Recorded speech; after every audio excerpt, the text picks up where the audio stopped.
சிலந்தி 2 பேர் பகையத்தில் உசுர விட்டார். பார்வதி பார்த்துக்கிட்டார். பார்வதி கேட்டார், இவரை சாபம் போட்டு திருடுவான்னு இருந்துச்சு, மறுபடியும் அப்படி ஒருத்தர் அடிச்சுட்டாரு. எல்லையில ஒரு ப்ராசஸ் நல்லவர்கள் தான் எலிவேட் பண்ணணும். அதனால ஒரு ஒப்பந்தம் மறுபடியும் திரும்பி வந்துடுவான் கைலாசத்துக்கு. இந்த சிலந்தி கணக்காக உபயோகிச்சு அதுக்கு இன்னொரு நல்ல படம் புத்த படம் கைலாசம் கொண்டு வரலாம் அப்படின்னு பரமேஸ்வரன் சொன்னார். பார்வதி கேட்டார், நல்லவரை கொண்டு கைலாசம் கொண்டு நல்ல படம் வைகுண்டம் வெளியிடுவார். அவருக்கு வைகுண்ட சமாதானம் நம்ம வைக்கிறார். நம்ம கைலாசம் வரைக்கும் நம்ம வைகுண்டமும் ஒரு அண்ணன் தான் அவர்கள் செய்யணும்.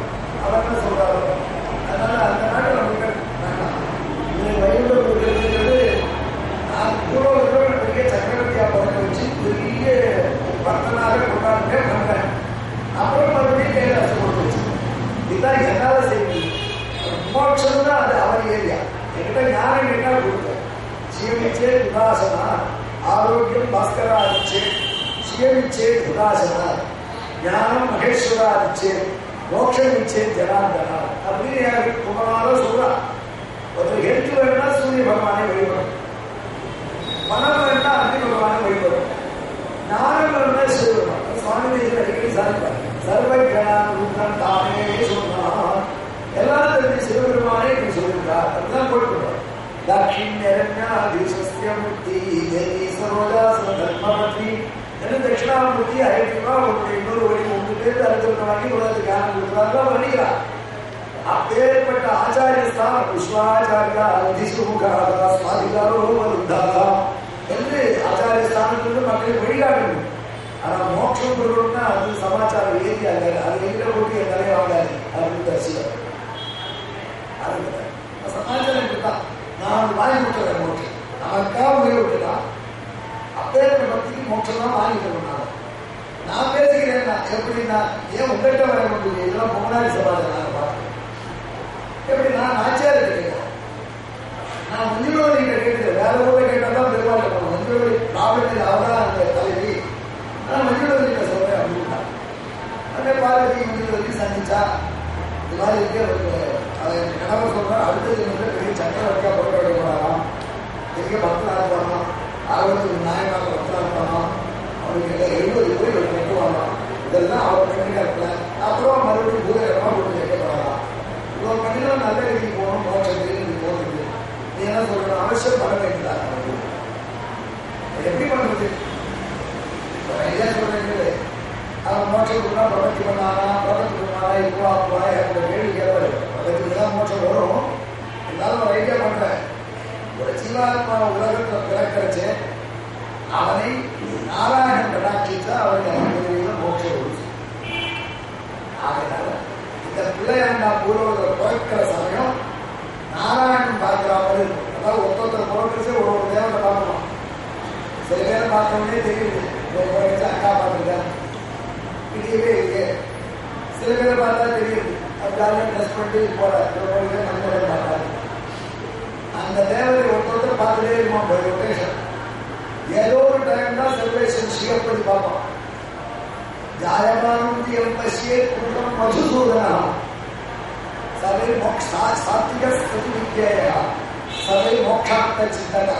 சுவாமி எழுதுகிறார், ஒரு பிறக்கும் பொழுது மதுவசனை கொண்ட அயக்திக முக்கியான பெருமாளத்தை ஆக்கிச்சா அவனுக்கு தான் மோட்சம் பெறணும்னு ஆசைப்படுவோம். அவன் அதுக்குரிய உபாயங்களை குறித்து மோட்சம். ஆகையினால இந்த பிள்ளையான பிறக்கிறது அம்மாவிற்கு இவனை எம்பெருமான் கடாட்சியா பண்ணணும். அவர் தான் பார்க்கணும். அது எந்த நிலையை பார்க்கணும், கேலண்டர் பார்த்து தெரிஞ்சுக்கணும். அந்த நேரத்தில் அப்படின்னா அந்த நேரத்தில் பிள்ளை கொண்டு ஏற்பாடு பண்ண சொல்லி சிவன் பரமேஸ்வரன் சொல்லு, நீங்க கேட்டு பார்த்துக்கலாம். சரிங்களா? பார்வதி தேவி அதே பரமேஸ்வரன் சங்கல்பப்படி பூர்வ சோழராஜா பெரிய ராஜா என்ன வசுதேவன், அந்த சுபதேவன் ராஜா, கமலாவதி மனைவி, அவள் 2 பேரும் மகப்பிள்ளை பெரிய சிவபக்தர். அவள் 2 பேரும் வேற சிதம்பரத்தை விரதம் இருந்து சிவபெருமானை குறித்து பல நாள் உபவாசங்களா இருந்தோடனே சிவபெருமான் நல்ல குழந்தை பொறுப்பு ஊருக்கு போகணும்னு சொல்லி வச்சார். அவள் 2 பேரும் ஊருக்கு வந்தாள். ஊருக்கு வந்தா புதிய காலத்தில் கர்ப்பிணியான கமலாவதி பிரசவிக்கப்படும். அரண்மனை பிரசவம் மக்களை படுது. அந்த காதி நர்சு மருத்துவர் மருத்துவச்சி எல்லாம் இருக்காங்க. ஜோதிடர்கள் 100 பேர் இருக்கும். இல்லையா சொன்னோடனே குழந்தைக்கு ஜாதகம் பண்ணி ஜாதகம் பார்த்து இந்த குழந்தை எப்படி சொல்லணும் பல அதில் பல ஜோசியர் இருக்காங்க. அந்த டைம் அங்கேருந்து ஒரு ஜோசியர் வந்தார். குலமணா அப்படின்னா யார் யாரையும் காமிக்காங்க. நான் தான் நீலகிடம் உண்மையை நாச்சியார் வந்துருக்கேன். இப்பவே அத்தியாயம் பெரிய ஜோசியர் உள்ளது குழந்தைக்கு ஜோசியம் பார்க்க வந்துருக்கேன். விட்டான் செக்யூரிட்டி ஜோசியர் வந்துட்டாரு. பார்த்தா ஜோசியர் சொன்னார், இன்னொரு 24 நிமிடம் கழிச்சு குழந்தை பார்த்தால் அந்த குழந்தை இந்த தோல்வியே சொல்றாங்க. ஏன்னா உள்ள நேரத்தில் கம்மிட் ஆயிடுச்சு. குழந்தை பிறகு கொடுக்குறாங்க. எப்படியாவது 24 மினிட்ஸ் டிலே பண்ணும்போது அந்த ஜோசியர் அதுவே டிலே பண்ணுறது. இந்த காலத்தில் தகவல் சரி பண்ணி சொல்றாங்க. டாக்டர் பார்த்து சொல்றாங்க, ரோஹி நட்சத்திரம் நாளைக்கு போகணும். நம்ம நம்மளுக்கு ஜோசி ஜாதகம் இன்னைக்கே படிக்கிறது. அது கோயம்புத்தூர் ரொம்ப ஃபேமஸ். ஜாதகத்தை பார்த்து இன்னைக்கு நல்லா நீ உடனே எடுத்து எடுத்து கொடுத்துருவாங்க. இப்போ நாம அப்படி போயிட்டோம். அந்த காலம் அப்படி இல்லை. இந்த குழந்தை பார்க்கறது நேரம் மேல இருக்காவோ இல்லை இன்னும் வந்துட வேண்டியதான் குழந்தை டிலே பண்ணிக்கோ. பொறுத்துக்கோ கமலாவதி பொறுத்துக்கோ கமலாவதி மருத்துவச்சி மருத்துவம்லாம் சொல்றா. 24 நிமிடம் பொறுத்துக்கோ. 1/2 மணி போடணும். 24 நிமிடம் ஒரு நாளை. அதுக்கப்புறம் தான் உன் பிள்ளை ஒரு இடத்துல ஒரு இதுல தோக்காத சக்கரவர்த்தியா இருப்பான் அப்படின்னு நீலகண்ட ஜோசியர் ரிப்பேரி சொல்றார். அதுதான் பிள்ளை நல்லா இருப்பான் சொல்றேன். ஒரு ஐடியா சொன்னேன், தலையில கட்டி விட்டுருவோம். 24 நிமிடம் தலையில தொங்க விட்டுருவோம். அந்த பிள்ளை சக்கரவர்த்தியா இருக்கும். அவன் 24 நிமிடம் தலையில தொங்க விட்டான். தொங்க விட்ட அப்புறம் பிரசவிச்சான். குழந்தை பிறந்து குழந்தைக்கு கை செய்ய யார் சங்கரா அப்படின்னா அவர் முடிச்சு போயிடுச்சு. ஆனால் அவ்வளோ மாதிரி இதே போய் நான் முடிச்சு போயிடுச்சு. தாயில அப்படியே அந்த பிள்ளை வளர்த்தான். ஆனால் ராஜா அந்த போயிட்டான். சக்கரவர்த்தி சிவபெருமானுடைய வளர்த்துல போகிற குழந்தை. ஆனால் இந்த சக்கராசம் நல்லா கற்றுனான். சக்கரவர்த்தியான ஒருத்தர் வாக்கியலால எதிர்த்து ஜெயிச்சு முறியடிச்சு தமிழ்நாடு கூட நான் சொன்னேன் கேரளா உட்பட எல்லாத்தையும் ஆட்சியை வச்சு கோச்சகராம் சோழன் தேர்ந்தான். காவேரி கரையில் 70 கோயில் கட்டினா செய்யணும். அழுவார் பாடுற 8 ஈசருக்கு 70 மாடம். நன்னிலிருந்து ஒரு கோயில் போடுறோம். இதெல்லாம் காமிச்சிருக்கீங்க. நான் அழுவார் சொல்றேன் 8 ஈசருக்கு 70 மாடம் சமைப்போம். 70 கோயில் கட்டலாம். ஆனா அந்த கோயிலுக்கு ஒரு பேட்டர்ன் இருக்கு. அந்த பேட்டர்ன் பார்த்தா தெரியும். அவரோட படியே தான் மேல போகணும். எவ்வளவு படியே மேல போகணும் தெரியுமா?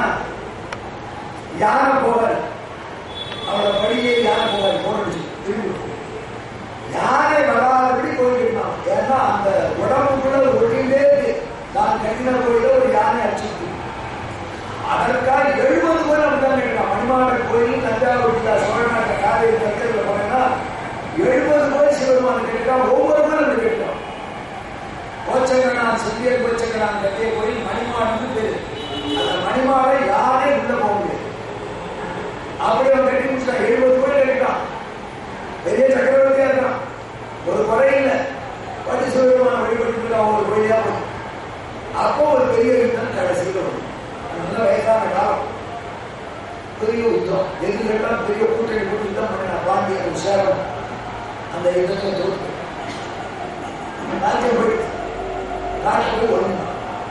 ஆனாலும் அவனுக்கு ஒரே யாரு அந்த நீலகண்ட பிரம்மச்சாரி நீலகண்ட பேரு.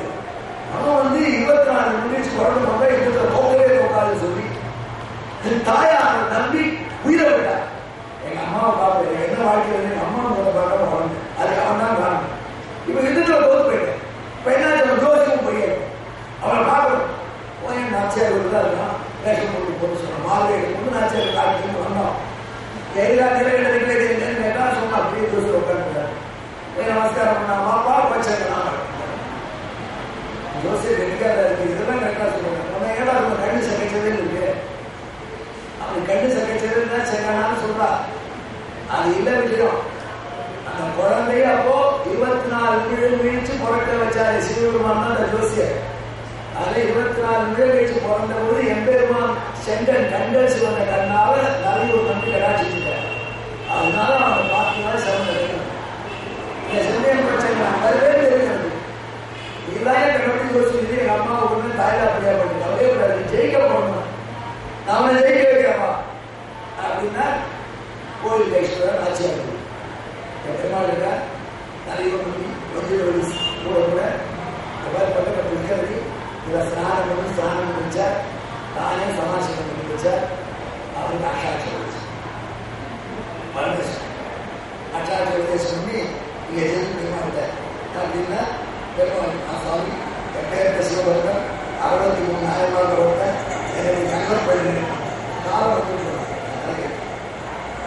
அப்படின்னா சேவிச்சான். அதே மாதிரி 63 நாயமாக ஒருத்தனாயிரம் பெரிய விட்டு பக்தனாக மாறி அந்த எம்பெருமானுக்கு ஜபங்கள் பண்ணி எம்பெருமானுக்கு பிரவேசம் பிரபத்தி கிடைக்க எம்பெருமான் பிரத்யேகம் ஒரு கத்தி கொடுத்தார். தெய்வவாழ் நலம் கொண்ட சோழன் ஆழ்வார் பார்த்தார். இந்த கத்தியை வச்சு யுத்தம் பண்ணி இன்னும் எங்கேயும் போக மாட்டேன். அத்தனை முறியடிச்சு மீன் உட்காந்து உட்காந்து வந்தா வீட்டு பேசியிருக்கேன். சுவாமி இவ்வளோ ராஜ்யத்தை வாங்கிவிட்டேன். இந்த நிறைய பெருமாளுக்கு நான் பொருள் கட்டணும் கட்டேன் அப்படின்னு அவனுடைய ஆர்கிடெக்ட் செலவழிச்சான். அவனை கோயில் கட்டி போனான். அவன் எப்படி கட்டுவான்? 70 கோயில் கட்டினாலே கட்டினான். அதே மாதிரி படிப்படியா யானை போராது அவளுக்கு படி இருக்கு. அதே மாதிரி பண்ணி 70 யானை மேல போகணும். தெற்க பார்த்து ஒரு சந்தி வச்சுட்டான். பெருமாள் கோயில தாயார் சந்நிதி தெற்க பார்த்துருக்க.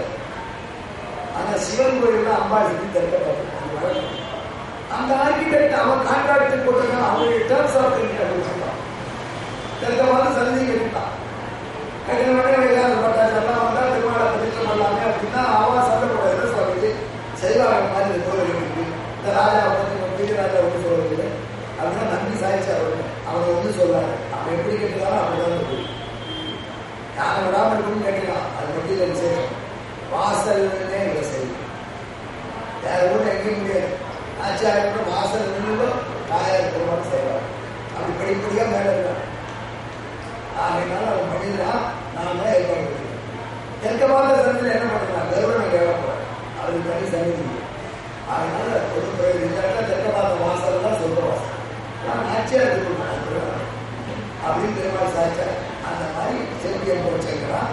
பெருமாளுக்கு மணிமாடத்து கடிதாதான் ஆழ்வார். அவரை கம்பீரமா அவரை பற்றி பாடுறார். எப்படி பாடுறார்? ஆழ்வாருக்கு மனசை சந்தோஷம். இவனை ஆய கொண்டே கொண்டு இவனை விட்டு கைங்கிற வேண்டார் பெருமாள் அப்படிங்கிறதுனாலதான் செம்பிய கொச்சங்கனான் சேர்ந்த கோயில் எங்கே சொன்னேன். இந்த பாட்டு நாம இல்லை சுவாமியே இன்னும் சொன்ன பாசம் இல்லையா? பெரியவாச்சாரப்படி அவர் செஞ்ச பாசம் தானே இது.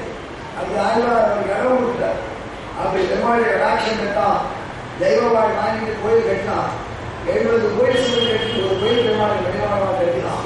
அதான் ஆழ்வார் பாடுறார். வாயார பாடுறார். செடும் பண்ணி வளம் கொடுக்கும் சோழன் சேர்ந்த கோயில் தெய்வவாள் வளம் கொண்ட சோழன் சேர்ந்த கோயில் சங்கரான் கோச்சோழன் சேர்ந்த கோயில் தெந்தவிடம் வடவுவர் போன் சோழன் சேர்ந்த கோயில் தென்னாடன் குலகுண்டன் சோழன் சேர்ந்த கோயில் சிலைக்கணக்கை குலச்சோழன் சேர்ந்த கோயில் திருக்குலத்து வளச்சோழன் சேர்ந்த கோயில் வேளாளன் கோச்சோழன் சேர்ந்த கோயில்